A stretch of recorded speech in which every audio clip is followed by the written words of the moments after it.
It's that time of the month and I'm so hungry. So let me show you everything I ordered. Sweet treat edition, just like you.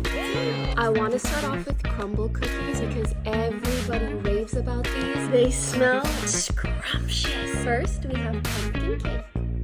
That is ridiculous. Love that. This is their semi-sweet chocolate chunk. It's not bad, but it has a certain sweetener that I don't really like. And an Oreo cookie. No, that's stupid. Those really didn't disappoint. Next up, we have some tenderloin. Very good. Next up is my little secret dessert. Ooh, she's getting undressed.